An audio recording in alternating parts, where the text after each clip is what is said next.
Welcome to Check Point Reeltalk, a podcast for security folks who want less FUD and more FUN.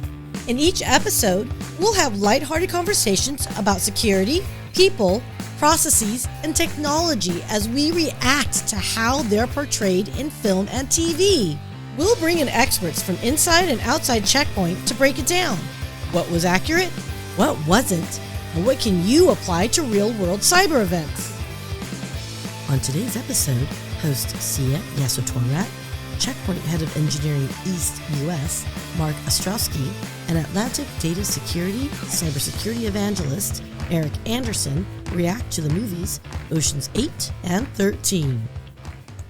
Good morning, good afternoon, and good evening. Welcome back to Check Point Reeltalk, where we check out some movies, TV shows, and we decide, hey, is it real? Not real? Is it possible? Probable? And this week, we are super excited because we are doing something slightly different. We're looking at two different scenes from the movie Oceans 8 and Oceans 13. So if you're a big fan of the Oceans franchise, I think you'll know why we picked these certain scenes.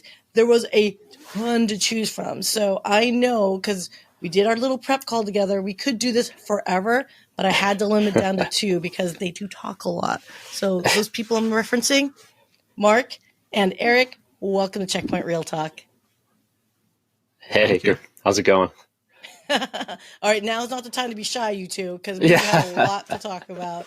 We do. So, okay, full disclosure, yet again, isn't it the funniest thing? I say this every episode, and I'm starting to, I used to think I was like a pop culture reference person, but I have not seen an Oceans movie. Yeah. Well, I was saying I opened when we talked earlier. I love the Oceans movies. I mean, I'm a junkie. There's only a few genre of movies that I like. I've probably seen these movies every holiday weekend because they play them over and over and over again. So I've seen them hundreds of times probably. Wait. I just like movies in general. So when there's a franchise that's all decent, I'll jump onto it. I won't watch franchise over and over, but certain movies I definitely do, and these I've seen a couple times now. So this is a family-friendly holiday movie for all? Franchise? I think so. Yeah, kind of. Huh. Who'd have thunk? Okay, well, look, I know the 1960s version was like, it was an excuse for the Rat Pack to film in Vegas, right? Was that basically the gist of it, like for them to party out there? It seems like it, yeah. Yeah. 2 months of filming, probably. Oh, yeah. I mean, I wonder how it was financed to some degree by those in Vegas, too, to be like, hey, come on out to the desert. Well, they used real casinos. They didn't protect the names of the innocent. There were 5 actual casinos, 4 of which I think still exist. Oh, wow. Well, those they were owned by the mob back then. I think they were blatant about it, too, weren't they? Like, this is a mob-owned joint. Like, you don't mess around. I think so. I think they were kind of instilling in viewers that don't try to do this. Don't do this at home. We're professionals. Leave it to. Well, I was watching some scenes from the 60s, which didn't make the cut, guys. So highly recommend it. Everyone want to watch it. You should check it out. But there was like the heist scene clip that I saw, and I thought it was really interesting because for that one they actually cut the power, so they actually affected the grid. But they did it old school style, which is they literally knocked down a power like. Explosives thing, yeah. Right? Okay, so let's fast forward. Help me understand real quick. So there's Oceans 8 and Oceans 13. I saw Oceans 8 clip first, which I thought was fascinating because I think it's the later movie, right? It's the women. No, it's a women's heist. The most recent. Yeah, and that's what's kind of crazy. When you look at the franchise, I mean, Oceans 13 was 2007. I mean, that's like not like yesterday. Right. So like 11 and 12 are, obviously even older, but, 8 obviously being the most recent. So probably the most, I don't know, Eric, would you agree? Probably the most, if you're thinking about IT and hacking and technology, it's probably the most up to date because 2007 was 2007. I mean, it's a little bit ago. Well, I think if you look at the whole 5 movie franchise, they've gotten progressively more tech. Yeah. Obviously, I mean the one that most of us know where Clooney took over for Frank Sinatra in the Danny Ocean role in 2001, I think was that Ocean's 11 most of us were introduced with. Very low technology involvement. Just a little bit. They refer to some things here, but they're not using computers to break into the casinos. Well, that's not how you would have done it 20 years ago. Slightly off topic, but even Ocean's 11, that scene where they tap the Ethernet cable to intercept like the video, they pick up a handheld TV with an antenna. I mean, it's like, because you got to think. And it's a little device about this big that just, vampires onto a Cat 5 cable. Crazy. I mean, that's instant video feeds. Well, that would be like the physical form of man in the middle, though, wouldn't it? Like literally be? Like literally would be that. And I think it's funny how, I mean, again, if you think about the timing on that was a long time ago, right? So like, it's interesting to see how the technology evolved, and then how we ended up at Ocean's 13 was interesting as well. Because it's starting to push that envelope of, like, they talked about AI right in the first scene, right? Like almost the first couple of scenes. Yeah. So it's interesting. Yeah. But in 13, as we'll see, there's actually a very good example of a very realistic breach. Yeah. With one or two little things that aren't so real. But in general, it's much more true to form, because people are smarter. Yeah. People, even average consumer that isn't in this industry, knows more and knows when Hollywood is being Hollywood. Yeah. Super interesting. Yeah, no, I like the way, I've always felt like Hollywood and technology, they do go hand in hand in a lot of ways, right? Like, you think of Hollywood as being entertaining, but they offer a lot of vision, a lot of visionary stuff that probably already exists. I mean, to a large degree, is already discussed. I would like to think there are some futurists out there that have already discussed it, but the fact that Hollywood puts like pen to paper and puts it on camera, does it on camera even like exist anymore? Because isn't everything on digital camera? I mean, not film. I don't know. Is anything filmed on film anymore? Yeah, it's a good. Probably not much. A lot. I mean, it probably becomes like a niche thing, right? Like we're going to film on film. Right. Well, you get Christopher Nolan and his big productions without special effects that he likes, the big film, and it still does things that digital can't. Kind of unrelated to what we're going to talk about, but even like when you go to technology, we talked about blowing up something like in the original movie, and then in the course of the Ocean's franchise, you've got like magnetrons, you've got EMPs, like you're right. Hollywood kind of throws these things that actually exist. But does it really work like that in real life? Can you back up a van with an EMP and knock out Vegas? Maybe. I don't know. But so it's fun to actually see how they portray it on TV. You take a little artistic license, but to your point earlier, even prior to Hollywood, it was in science fiction novels. Would drive technology and invent things that didn't exist, and then eventually you look back and say, "Wow, Bradbury predicted this." Yeah, and to geek out for a second, I mean, AI. Think about the reality of generative AI. We're only like 11 months into it.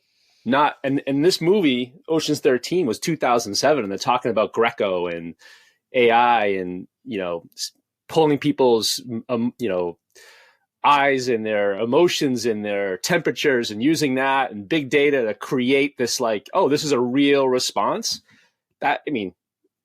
Think about how forward-thinking that was in 2007 compared to here we sit in 2023 when ChatGPT came out in December of last year. So it's a lot of creative, things moving. So it's that. Well, I'm not coincidentally wearing a shirt that's like a spoof on the Blue Screen of Death, but it's actually Hal's tirade when AI has become sentient and says, "I'm sorry, Dave, I'm afraid I can't do that." I love that. I do love that line. And I think I say that line probably weekly to clients. Some get the reference, some do not. Fewer and fewer get the reference every year that goes on. Stop that. Anyway, okay, guys. Well, hey, are you guys ready for the first one?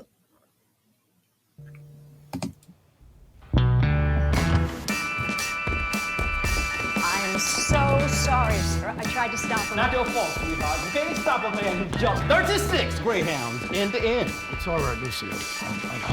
Oh, is that like Evil Knievel guy?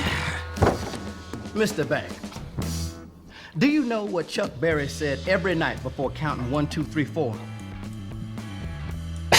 What did he say? Pay me my money. Well, I'm sure my people will be. In cash. Cash. You've already been wired the money. Mr. Bang, this is Offender Road's moment. You in yet? Why do I feel like Yeah, this is the best part.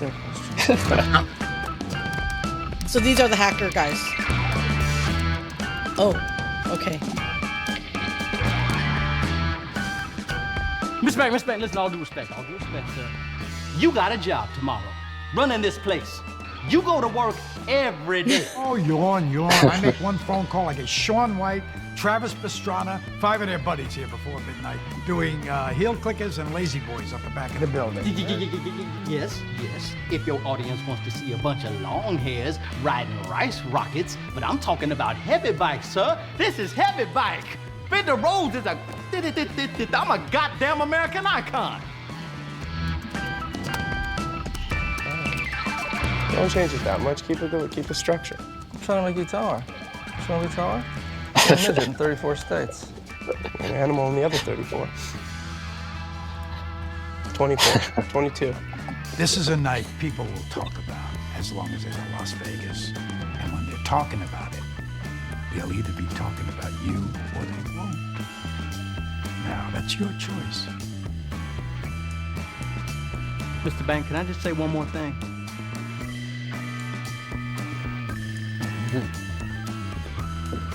Okay. Are you gonna jump? Okay, guys. I think. Okay, there's so much in this scene right here that I have to talk about. Number one, what was he downloading something, or they just got into his machine like some RDP style? Was the Al Pacino character? Mr. Bank. Yeah. It was actually illegally tapped into the FBI's database for his own security purposes. So he was already breaking the law to set it up. And they knew this. So they knew he would go verifying the identities of these potential perpetrators. And they needed to help make sure that he couldn't identify them. So Cheadle went in with a great distraction while they... In great Hollywood fashion, pan to the keyboard, right? And then, they're in there starting to like change the visuals live, and on the FBI database remotely from that's the part, it goes back to what we just talked about, like that generative AI has only been around for X number of years. Certainly, I mean, Eric, I don't know, in 2007, I don't think it was really even talked about. It probably existed, but wasn't talked about. And here we are in 2007, changing faces live on a remote session on a hacked FBI communication. I mean, that's the part that with the keyboard. He wasn't using the mouse to like drag the hair to change the size. It was all keyboard to quickly look at your modify their faces. Your observations on that is really funny, because I was just thinking in 2007, I'm just thinking, what's that one? Tomb Raider was still very much like that wonky, almost like Minecraft level. Like it was starting to get a little bit better, but it was not nowhere near of these morphing faces that you guys are talking about. Yeah, I mean, gosh, the CGI even was still kind of really infancy level, wasn't it? Still 2007. Well, at least what it could do quickly. Even when you were generating movies with CGI, it was taking hours to generate a couple seconds of a scene. Yeah, and that's the part that again when you go backwards 15 whatever number of years, like here we are in a time in 2023 where you could use generative AI to change faces and features, but to do that live and to do that with a keyboard and to do that remotely, I mean, going back to 2007, it's outrageous. But again, the vision that we just talked about in Hollywood, I mean, that it's becoming more and more reality as we kind of go through the years. But it's a great scene. It's a great scene. Okay, so well, I think they key on things that they know might be possible or are possible to some small degree, and they just exaggerate and expand it. And they make it pretty. Yep. You have to. And it furthers a narrative. I'm catching what you're pitching, guys. But again, I need to understand from a reality perspective, because it's been I've been out of the cybersecurity game for many decades, if you will. But but not tech, just to clarify. You don't have to be dangerous. But the idea that you're RDPing into this remote, this laptop, and you're doing a session, I guess you could see what they're doing because it's on your desktop that they're keying into, right? Yep. But is it really an RDP, or is it they hacked into his laptop that's hacking into the FBI? They didn't go into FBI directly, correct? So it's like tunnel Correct. within a tunnel within another tunnel. I mean, that's just fantastical. Like, how could you possibly? Is it showing that fundamental weakness where that's the weakest link and that's it? Is that still a problem in cybersecurity today, or is that not possible? Definitely. Yeah. Definitely. And yet it wasn't that bank had legitimate access. Bank had illegal access, but they knew that. So they piggybacked over his access.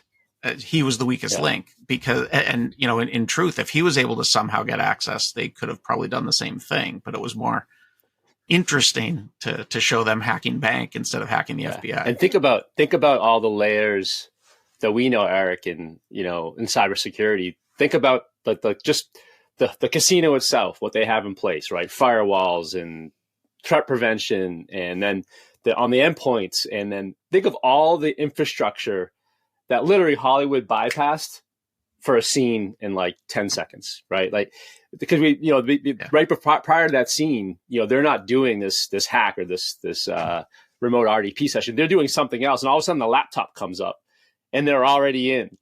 So think about all those layers of cybersecurity that were bypassed: authentication and intrusion prevention and endpoint and the gateway itself. Are they coming in remotely? Because actually, we're coming in from a tunnel, right, underground, which is another thing you don't even think about. So they had to come in from underground, get a connection, get through the security of the casino, get to his desktop, and then start doing all of the CGI type stuff. So like you think about it in real life, it's way more complicated than just here it is. And yet there's a really cool point here that's made very subtly, that even with all of that exaggerated digital, electronic hacking, there still was an essential social element, which was Don Cheadle's character distracting him so he couldn't see this while they were making the changes. Awesome point. And without that social piece, the whole thing wouldn't have worked. Okay. Yeah. Again, yes. And it's funny because he's like, okay, so that laptop's behind him facing outward. If I'm hacking into the FBI, you think my monitor is going to be facing outward for the rest of the world to frack it? It's going to be right in front of me. I mean, and my office door is going to be unlocked. So this entertainer, Evel Knievel guy can come walking in. Well, it seems to me like quite a few people have the opportunity to barge into Mr. Bank's office because like his executive assistant doesn't seem to do a very good job, because I think I've seen other scenes where she's like, I'm sorry. And it's like, girl, what? Trip them or something, like how are you getting past? And like it's such an elaborate setup too. But anyway, I digress. Well, and yet later in the movie, their physical security doesn't even let them get out of their data center when they need to, when they're under attack. It's a whole different scene where they're physically locked in somewhere. So locks are very Hollywood convenient. Okay, so the other question, it wasn't shown in this clip.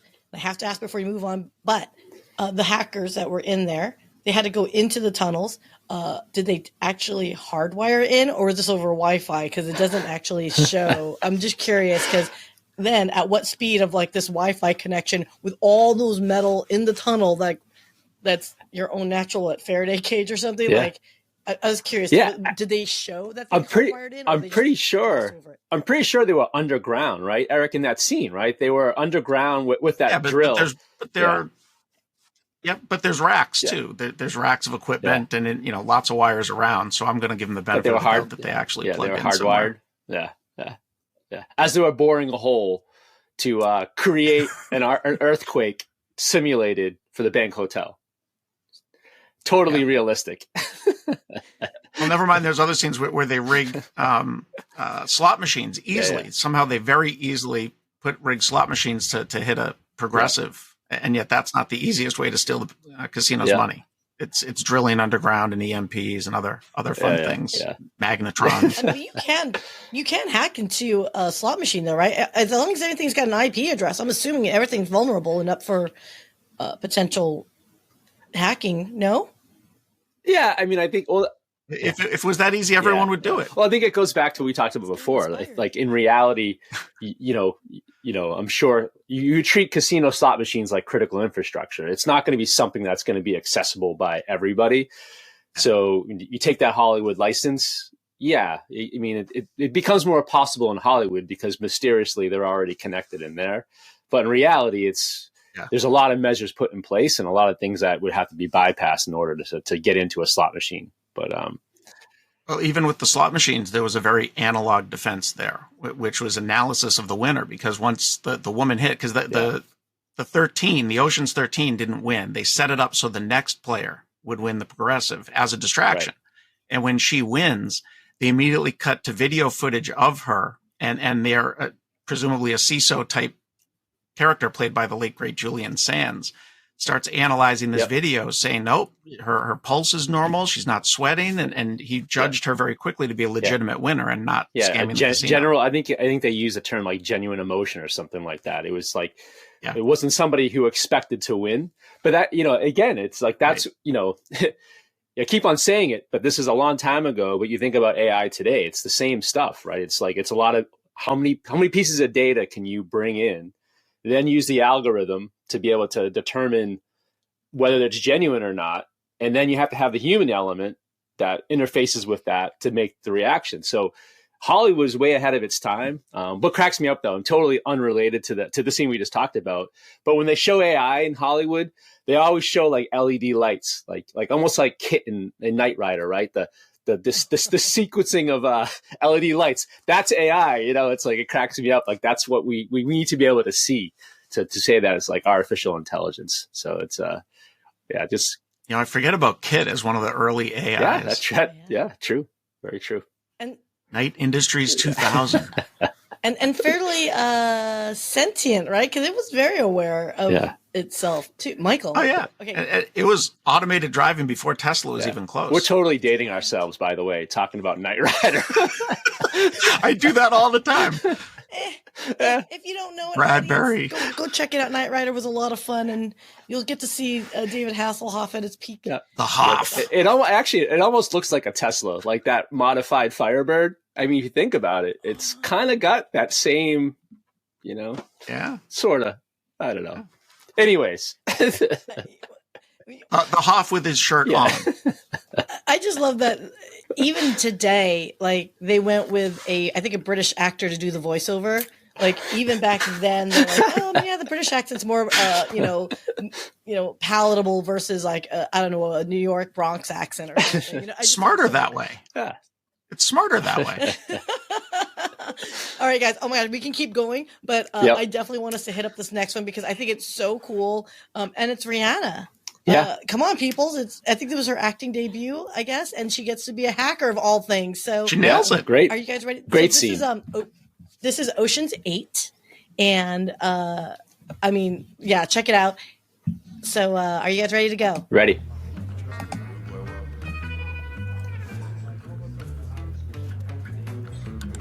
She's in a coffee, or she's in a bar? She's in a bar. Yeah. Oh, yes. I love the realism of this. They're actually showing the true anatomy of a breach is let's find a target, find someone who might have access we need, and stalk them on socials. I mean, these are things we talk about all the time. Like, this is what we warn people not to do, is to give too much information on public pages because it just turns into a bad situation when you're targeted. Yeah. Oh my gosh. Yeah. And I love the stickers on the laptop. I love that. I love hackers always have stickers on the laptop. Yes. If you want to go incognito and not be identified as a hacker, just go with a clean laptop.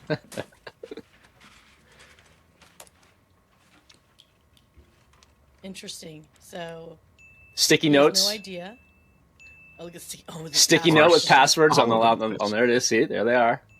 There's the sticky note. Oh, but they don't even target his password in this. This is just a spear phishing. Can I make a comment? Did you see that, guys? He has a webcam. Yep. In 2007. Oh yeah, we're going to see it in a second. Now Rihanna has his webcam. Excuse me, 9ball. Oh, there it is. Her character. And instantaneously after he clicked the link in her spearfish. And the realism of this scene is that this is exactly this is totally doable. This is actually how it works. The targeting, the spear phishing. using social media to find out characteristics of people. This is how it works.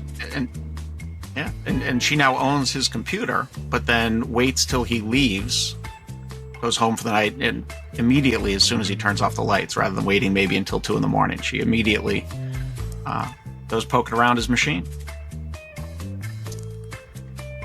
There's a little bit of Hollywood in a second, but because she doesn't have his password, she just has his machine. She's got a remote access to his device, but now she needs a password and she doesn't have it. And this is where Hollywood has a little fun. Yeah. By the way, she's home now. Yes. Yeah. Well, because she had to wait for him to go home too, so it was a few hours later. But she uses this little device remotely to somehow brute force his password. I know. I love that. I want to know how. I don't know where that came from.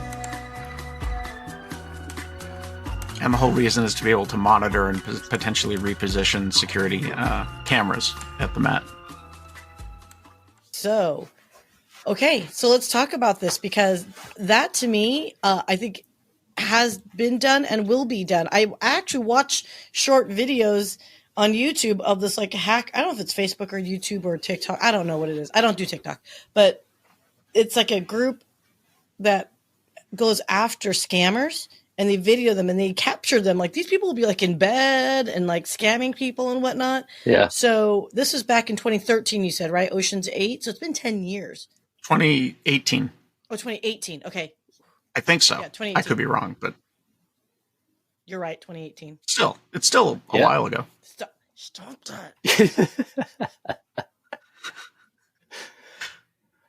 Okay. But yeah, no, I mean, I think to your point, I mean, this is, this is almost like every day. This is what people in cybersecurity were warning people about and have been warning people about.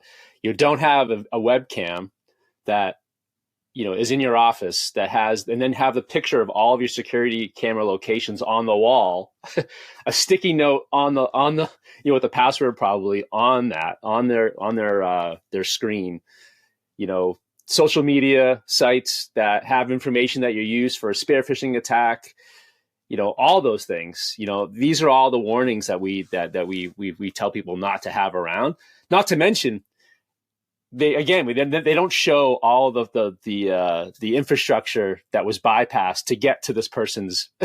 Of course, it just go straight to the scene. I'm taking over. But even then, presumably he had outbound internet, which is how he got that notification and clicked the link. And that's the realism in this, is if you're not protecting your outbound traffic as well, then that's how this connection was actually initiated, from him outbound to and then her.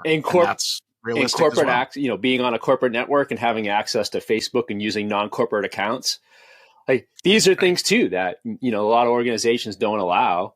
This particular case, it's super wide open, and this is on a machine that has access to the security cameras. And yet the simplest fix for this would have been MFA, because you see the password she needed was just a single password that she was able to brute force in seconds with some mystery device over the real ear. That's the part that cracks me up. They put this device next to the screen. All of a sudden, like over the air, it brute forces their password. Right.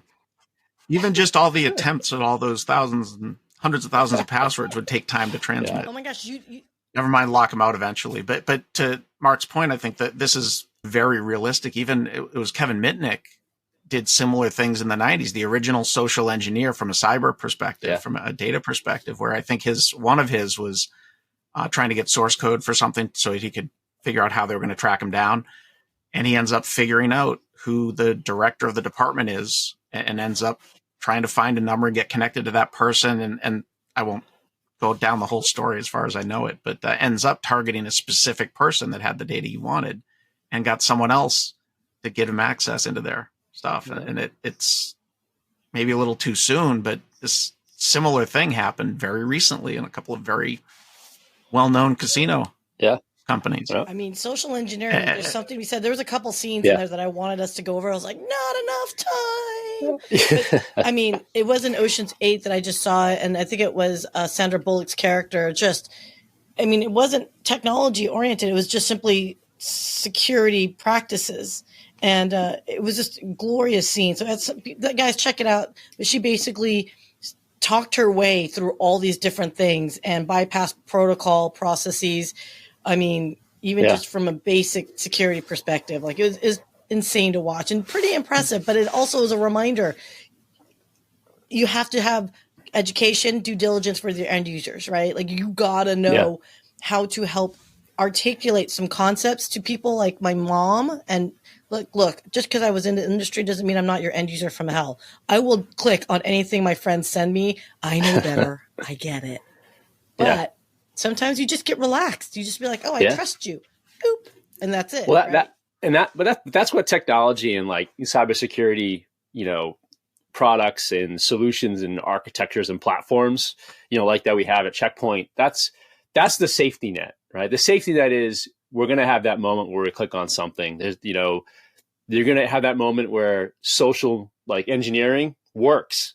So you want to have that safety net, and that safety net is strong cybersecurity with good threat prevention and efficacy and all that kind of stuff. So when you look at the scene, Eric's stuff is right on. Number one, if you had MFA turned on, even if we have this magical hacking password device that can do these mysterious things, like that would have stopped this whole attack from even happening. So, I think that's the beauty of strong and the best security is it prevents those oops moments. So that even today in 2023, that's the realistic part of it. If you put some of these layers of security in place, Eric, you don't have the cameras, on a network that's attached to the guy's computer that's on his desktop. Like that bypasses that. You have segmentation and zero trust. Like these are things this is what we do. So we can stop these things from happening, even with the best Hollywood, creativity going at it. Yeah. And yet life imitates art. And again, we looked recently, 5 years after that movie, this has happened in the last few months. Yeah. And it showed that casinos, you don't need to get on site and use magnetrons and EMPs and drill holes under a casino to hack it. Yeah. It can be done from another country. It's probably happening right now. That's the stark reality is that the spear phishing attack in an execution probably around holiday scamming and, some type of like shopping deal is probably happening exactly right now, probably using the same methods of this scene from Ocean's 8. Yeah, no, that makes well, and the targeted individuals in the actual successful recent casino breaches were help desk. Yeah. And educating the end user is one thing, but it was the help desk that ended up resetting MFA credentials for these attackers to be able to then gain access. Yep. And so let me just clarify for those that are not technically oriented, multi-factor authentication, you've probably heard of single sign-on. Multi-factor is just an additional way to check and authenticate. Yeah. So anyone that doesn't know, just throwing that out there. So guys, I knew this would be a lot of fun. And if you guys want to come back, please, I'd love to have you guys come back because clearly it wasn't even the tip of the iceberg. It was like a needle point. I mean, Ocean's franchise, I can see why you guys got into it. So if I may, because we have to go on a scale of 1 to 10, guys, based on the two clips of the two different movies that we saw, how realistic do you think the Ocean's franchise is to technology? I think because of I'll give you because of the fact that they're older movies and now we're sitting here, in 2023, I'll give them like a strong 8, 7.5, just because of, I think, what they were trying to portray, many, many years ago. Today is more of a reality than it would have been in the early 2000s. So I'll give them a 7.5 out of 10. Of course, 7.5. You technical people. Yeah, I think I could. I hear you, and I mostly agree. But I think there's so much license taken with unrealistic stuff that it brings it down a little bit more for me. There's a couple of pieces that are very realistic, but I'll only go 7. I thought you were going to give me 6 3/4. 6.75. You guys. I'll go with an irrational number instead. Yeah.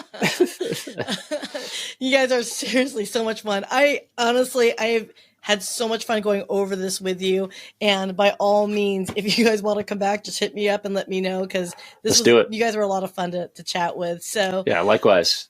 Anytime. So on that note, guys, I want to give time back for folks to get back to real work and reality here. So thanks again for joining us, everyone, and we'll see you next time for Check Point Reeltalk. That's a wrap on today's episode of Check Point Reeltalk. If you like this video, hit that subscribe button and some of those other buttons to show us your appreciation. And if you want to learn more or have any questions, please let us know in the comments. We'll see you next time for another episode of Check Point Reeltalk.